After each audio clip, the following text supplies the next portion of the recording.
You know how people always say, nothing interesting ever happens in small towns. Yeah, that's a lie. A bold, confident, absolutely shameless lie.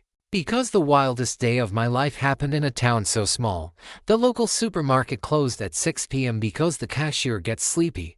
It started on a Saturday morning. I was walking to get coffee, half awake, minding my own business, operating at 2% battery life. And that's when I heard a strange buzzing sound coming from behind the community center. Not a normal buzz. More like a confused lawnmower trying to speak Morse code. Now, here's my internal narrator kicking in, the part of me that comments on every questionable decision I make. This is the moment where a normal person walks away. But apparently, I'm not normal. So I went to check.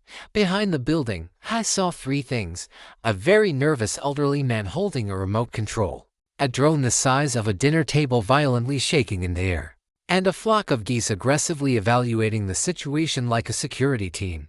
The old man saw me and shouted, "Son, can you help? It's going rogue." Corporate translator mode. This drone was absolutely not going rogue. It was attempting to erase the concept of stability from existence.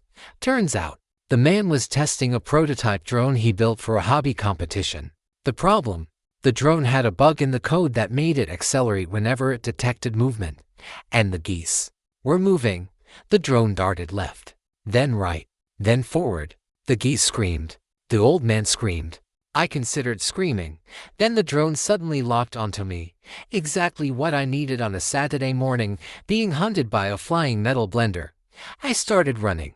And my internal narrator once again chimed in, "Congratulations. You are now participating in an unplanned cardio session." The drone followed me across the field, buzzing louder and louder like it was charging up a boss attack. Someone from a nearby house yelled, "Is this a performance?" No, it was not. Finally, I had an idea. Not a good idea, but an idea.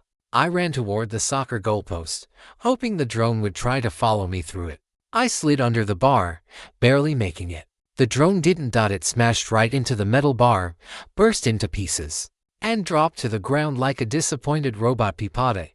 Silence, then applause. Apparently, half the neighborhood had come outside to watch the chaos. And now they were acting like I just saved the town from an alien invasion. The old man rushed over, completely out of breath. You tackled it. You saved my drone test." Saved. I had literally destroyed it. But he grabbed my hand like I had just performed corporate-level crisis management. "You're a hero," he said. And here's my author comment, the honest one: I didn't feel like a hero. I felt like a guy who just outran a confused toaster with wings. A few days later, the man called me. He said he rebuilt the drone, fixed the bug, and named the new version after me.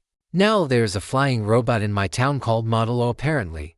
That's my legacy. So yeah, that's the day I accidentally became a hero.